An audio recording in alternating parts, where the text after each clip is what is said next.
So my name is Patrick Viane. I lead the modern workplace and security part at Microsoft here in Belgium and Luxembourg. And I want to talk today about real workplace innovation. The things you can do to go beyond just teams to chat and collaborate. We did this Modern Workplace for Modern People event for many years now, and I remember, I think it was 4 or 5 years ago. I think Silos was already part of us of the team then as well. We started talking about Windows 10 deployment, get people on a modern device with modern Windows. We talked about Windows 10, and I think the year after we started about deploying Teams, the technical part, how to deploy Teams, how to move from Skype for Business to Teams. I think last year we talked about, excuse me, we talked about user adoption, the change management part, making sure that people really love and want to use Teams. And today, I said about real workplace innovation. And I think I'm kicking in an open door when I say that the workplace has changed. If you look at these beautiful pictures that American software companies like to throw at you, you see at least one error in these pictures. That is that nobody's wearing a face mask. But look at yourself. I am assuming that more than half of the people in this Teams meeting today are sitting at home, at their maybe little office if they have that at home, maybe at their kitchen desk. So the modern workplace has changed even beyond these four pictures that you see on the slides. What we hear and what we see from lots of data that we gather through the usage of Teams is that being busy does not mean doing valuable work. I think we'll agree on that. It's not about the tool, it's about the approach. It's about the human part in how we develop a modern security place for people to work from home or from the office, or in hopefully a near future, a hybrid situation where people will have benefited from the learnings from working at home and start finding a hybrid way that works best for them, working partially from home, partially from the office once it's allowed. What I do hope you already knew is that Teams is not just the new version of Skype for Business. Yes, we stopped supporting Skype for Business some time ago and positioned Teams as its successor, but Teams is a lot more. With Teams, you can communicate. I'm sure you knew that. It's about chat, it's about collaboration, and it's about meetings and calling. And I'm not sure how many of you are able today through Teams to call a mobile line, to call a fixed line. So not just calling within the organization, but also calling customers and suppliers. So that is definitely a one step further in the usage of Teams that many companies still need to take. And then, most importantly for today, apps and workflow. Doing more than just collaborating, calling and chatting with people internally, but do more internally and externally with different applications and workflow. When we look at the Teams maturity curve, so companies, organizations that install and deploy Teams within their organization, usually users quickly find their way in the basics, chatting and meeting. Specifically, young people know very well how to get started in Teams with at least some basic functionality. But the real innovation, the real digital transformation that organizations want to achieve is in the higher part of this curve, where you can do either simplification or modernize some line of business applications by integrating them into Teams. And like many organizations, the past couple of months, we did also a study on the future of work. Now, the important change or the important difference with our study and maybe some other studies that you've seen is that, first of all, it is a European study. It's not an American study that they throw over the ocean and then assume it applies to Europe as well. It is a European study. Also in Belgium and Luxembourg, more than 500 respondents have answered to the questions. And even more importantly, we kind of did the same study already last year, so pre-COVID, and we're able to compare answers from employees in Europe from last year, summer of last year, pre-COVID, to this summer. I was hoping to say post-COVID. Let's be honest, it was during COVID. So the outcome of the study are really relevant. And let me immediately jump to the conclusion. What we see is that people see a big challenge around team cohesion, company culture, and open collaboration. I mean, looking at myself, although I am happily married and have two beautiful daughters, I still feel less connected. I am kind of, I wouldn't say bored. Maybe there's monotonous is the best word to describe. I'm at home, and I'm afraid that many of you feel the same. Like the days resemble themselves. And when I look at Christophe and Tom, who are presenting apparently from the same location at Excelos offices, I'm kind of jealous. I wish I could see my colleagues too from time to time, but I'm afraid that won't be possible for the next couple of weeks at least. And so during the study, people have responded in that similar way. Both the people, the employees, but also the companies, they fear a decrease in innovation in their workforce. And they are afraid because of that they will see a decrease in innovation in their products and services. So that is an interesting conclusion from the study. One of the interesting findings is when you look at innovative companies and less innovative companies, how did we define these? Actually, Boston Consulting Group has a very good methodology, and they were part of the study to help us define which are less and more innovative companies. But when we ask the management of these companies, it is the more innovative companies who say, hey, we'll come out of this pandemic stronger than anticipated. So how are you an innovative company, more or less? Digital transformation, I think, is the answer, and Teams can be an important component of that. Our own European big boss, Marianne Dahl, also says that as a result of this study, that we need to indeed look at words that maybe are a bit old-fashioned, but camaraderie, creating a culture that celebrates bold thinking, and just plain teamwork. These are the important things for the months and years to come, and we think that Teams can be a solution to these challenges. If you want to learn more about the study, because there's definitely more to learn about the study, certainly people in HR and well-being might be interested to take up this study. You will get a presentation, the PowerPoint afterwards from Christophe and his colleagues, so you'll be able to learn more. Our CEO, Satya Nadella, was one of the first to make this kind of statements. In April of this year, he said, we've seen 2 years of digital transformation in just 2 months. And I'll take the example of a Brussels pharmaceuticals company, I think they're actually Excelos customer, who had planned in 2020 to move to Teams, to fully deploy Teams, and they had a big, bold plan for that, and they gave themselves 4 months to do a complete rollout, including user adoption of Teams, and they were going to do that in the summer, start in the summer period. Of course, COVID-19 came, and all of a sudden they found themselves mid-March starting a deployment, including user adoption for Teams that was planned for 4 months, and do it 3 months earlier and do it in 4 weeks. This is what Satya wanted to say, and that we've seen at numerous customers all around the globe, including in Belgium.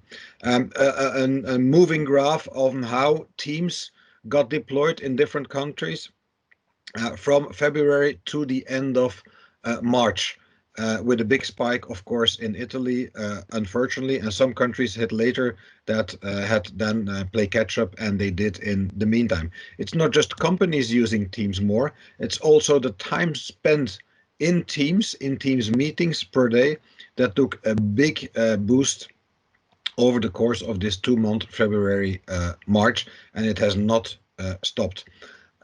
Nice little finding is the usage of video in Teams, and it's easy for me to make the little joke that apparently the Italians need to move their hands to make themselves understood, and we see that in the video adoption.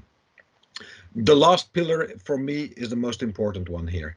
We have now 115 million daily active users, 150 million people, individuals, that on a daily basis do something meaningful in Teams. It's not just logging on, it is starting a conversation, sharing a document, having a call, participating in a meeting.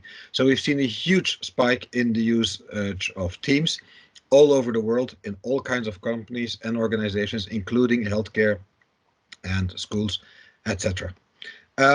But how do you deliver this workplace innovation and not make it just another tool in the IT toolbox that your employees have? Because they've received tools, they've maybe even received teams, but there is a little frustration. There is a feeling of, hey, can't I be more productive? From sharing content to follow up after the meeting to people not feeling always included. And so we are continuously adapting, improving, and bringing new features to Teams. An important thing to understand is what we call a Teams meeting lifecycle. And I think these 115 million people using Teams on a daily basis need to understand that there is a before the meeting, where uh, when you plan the meeting, when you look forward to the hopefully to the meeting, that we can already share stuff like the content or the meeting notes of the previous meeting on the same topic, or some interesting reads to do before the meeting starts. And then during the meeting, make sure that there's engagement, that there's a little poll, that there's a productivity tool being used, that everybody feels included and heard in the meeting. Like, for instance, Christoph mentioned the raise your hand feature. And then after the meeting, let's not send an email with attached the few documents or PowerPoints that were used during the meeting. No, we post them in the Teams. And we also have OneNote in there. So you have the notes that everybody took, maybe collaboratively during the meeting, and that we can follow up on afterwards. Meetings need to be more inclusive and engaging. And so we've developed on the left the virtual spaces where you can see people not just as a Muppet Show theater thing, but as a real engaged everybody in the same room. Good for schools, definitely, but for any type of training that you also might have within organizations. You can do more interesting broadcasts using Teams live meetings and add videos from different sources, maybe cameras even in a Teams live meeting. And on the right, the background. I'm very happy. You should see the little mess behind me here. I'm happy that I can blur my little library so that I can enjoy the privacy and keep the focus on me and not on the books that are in the background. So we are foreseeing indeed, and they're launching this month new kinds of theaters, because it's great to have a theater for 50 people, but if there's only 10 in the call, the theater looks a bit empty. So we will have new backgrounds. Breakout rooms available now. I'm not sure if it's rolled out to every tenant yet, but many people have it in the meantime, so that when you plan a meeting, you say, hey, we gather first with 50 people, but then everybody needs to break out in different rooms to discuss a little subject separately. That feature is now rolling out in Teams. Why do you have to choose when you're in Teams now? Looking either at my PowerPoint or looking at the little me at the back and the bottom of the Teams screen. You will very soon, before the end of the year, be able to have your PowerPoint and the person speaking in front of that PowerPoint, which means you have to take that into account when you design your PowerPoint, but it's much more engaging if you can see in one view, in one screen, both the content presented and the person.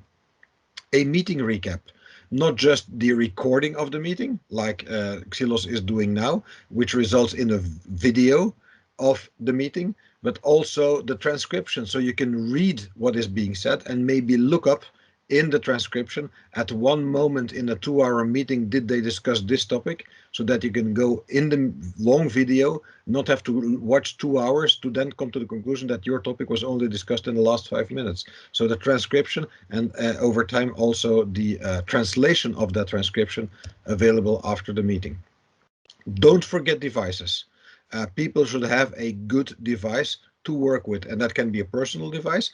I've received the feedback that the image that you will see of me hopefully now is rather good. It means I have a new Surface Pro 7 with a better webcam than what I used to have in my previous. I think it was a Surface Pro 5 I still had, but also share devices in meeting rooms. And we have our own Surface Hub, of course, but in different meetings group, you may have devices from Logi, from Crestron, for Poly. Different vendors make different types of devices. Important to keep people engaged. What we will also have is a meeting room capacity notification. So today you have a meeting room and you have maybe invited the meeting room in the Teams meeting, and you're at the office. Let's dream we're back at the office and I'm invited in a meeting that's taking place in Teams. I can choose. I continue to sit at my desk and follow the meeting via Teams, or maybe I say, no, let's get up and let's go to the physical meeting room to attend the meeting live. Well, maybe that meeting room is at full capacity and I moved 3 floors for nothing because the meeting room is over at capacity. So Teams will now notify you, hey, it's not worth going to the other floor and go to the physical meeting room because it's full. Maybe it's not really full, but maybe your HR department has determined that in that meeting room where there's technically place for 12 people, because of COVID and keeping a distance, we limit the capacity of the room to 6, and we're already at 6 people in the room, so nobody is allowed to go physically to the meeting room anymore. Collaborative calling. What if you don't really, what if you're not sure who you need to reach, you know in what team they sit, or actually you're not even interested to talk to a specific person, you just want to talk to the IT department because they have a technical issue with your PC. So we can have collaborative calling where you call a group of people or where you call a queue, and the first person that picks up gets the call, or if the first person doesn't pick up within 3 rings, it is transferred to another. So these features are collaborative calling coming to Teams very soon. And then now some of the features that we have in meetings, in multiple people meetings, will also come to one-on-one calls. Suppose you have a call with a person in another continent who say they speak English, but actually their English is not that good. You'll be happy to see that you can now also have the live captions available in one-on-one calls. So you can also read what this person is saying in their not so perfect English. And perhaps maybe it's your English that's not that good. So a lot of features that we bring to Teams, but of course a lot of partners, including Silos, have developed own little or big applications that supplement functionalities in Teams. And I think the escape game that you will see at the end of the session is a great example of that. I think it was Satya who said 2-3 years ago, Teams is the new operating system.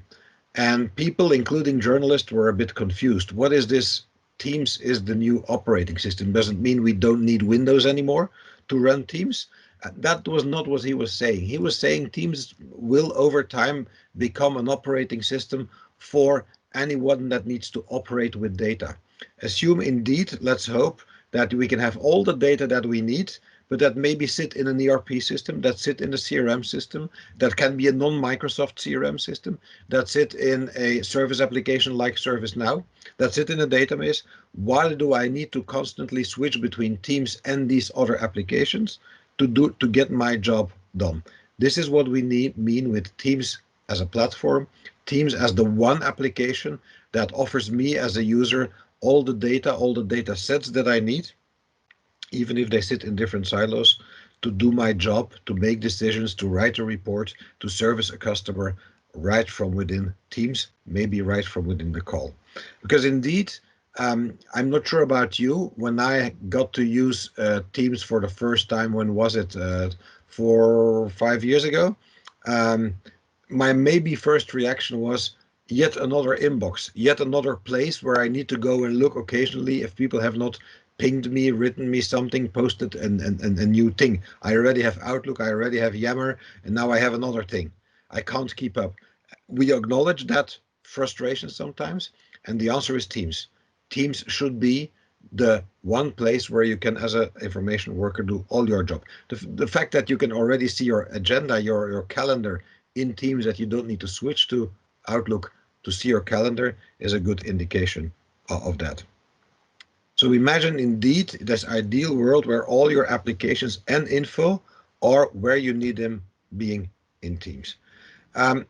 One example, approvals in Teams, available, bringing together Microsoft systems like Dynamics, GitHub, but also ServiceNow. When a person needs to make an approval of an invoice, of a exception for a customer, signing even legally with Adobe Sign or DocuSign. By the way, both are applications today available in Teams, and the little icon on the left that says apps, you can find DocuSign and Adobe Sign so that you can, as a user, authenticate your signature in Teams. So what are the different types of applications that exist? First of all, obviously, there's the Microsoft applications that all have their version within Teams. When a Word document is shared with me through Teams, I don't need to go to Word, to the traditional Word client, to look and maybe modify that document. I can do that from within Teams, which has a viewer and also has editing functionalities. And then there's these third-party apps. The slide says 450 plus. I think we're now over 500. And DocuSign and Adobe Sign are the ones that I mentioned. But also Salesforce, YouTube, GitHub are applications available today in Teams. But if these don't fit your needs, you can do custom applications, again in three types. At the top, Power Platform applications. Xylos has good knowledge on that already, building often small applications, but that make a big difference for the individual user. I always give the same example. Why do I still, as an employee, need to ask for a vacation on a piece of paper that I need to have signed by my superior, that then transfers it to HR, that notifies the Sociaal Secretariat so that I get paid correctly? Let's make a little Power App out of that. Absolutely possible and done already by partners. Maybe Power Apps is not your thing, or maybe you want a more specific type of applications. So we developed already some templates for HR support, for internal finding people, which makes use of information included in the Azure Directory. And even if you build applications from scratch, by leveraging APIs in Teams, your application built from scratch can already take advantage of chat functionality, bots, and merely the presence of people available in Teams in your applications. So three types of applications: Microsoft applications, third-party applications in Teams, and then your custom applications that, depending on the need and the type of application, can already be built very easily with Power Platform using templates, or still be built from scratch, but making use of APIs available in Teams. So making a big shout out to the Power Platform, which is one of the fastest growing products today in Microsoft. And the last sentence on this slide is important, because if you develop stuff in Power Apps, the security that is linked to this user using the Power App, or that is linked to the data that the users are using in the Power App, just follows the normal flow as you've defined it in Microsoft 365. So all these four pillars of our security vision in Microsoft 365 are retained when you develop a Power App using this type of data. To make it very concrete, suppose a user does not have access, does not have the rights to view certain type of information that is, let's say, in your CRM application. And then a creative person develops a Power App where they do just that, pulling information out of the CRM and presenting it to users. Well, if one of these users is not authorized to see that type of data in the Power App, the Power App will work for him, technically speaking, but he will only see the data that he has the right to see based on his rights developed or put in place in Microsoft 365. So the rights of the individual or the protection of the data follows through the whole stack of Microsoft 365, including Power Apps. So I do hope that you've noticed that the workflows has changed. We've done a great study that kind of underlines it, and that study is available for you. It is going extremely fast, is what Satya, but also locally we are seeing in Belgium at different types of customers. I hope I convinced you that delivering workplace innovation is something that we do continuously by very fastly developing Teams and adding new functions and new features. But Teams can also be a platform for you to build your applications, to promote your data to the users. But then going forward, how do you get started? Well, the fact that you're here today is already a good start. And I would suggest to try out something new, specifically again with Power Apps or with the applications already available in Teams. You can start, and playing around is not something that an IT department likes to hear, but you can start developing and testing out new applications, existing applications and new applications, and get the help from Xilos. They're very experienced in not just simply rolling out Teams and all the beauty and features that they bring inherently, but also extend that usage with different applications that they maybe have written already for other customers, or maybe that they help you write, or that they just pull out of the Teams App Store. Voila, that was my little introduction. Thank you for your attention.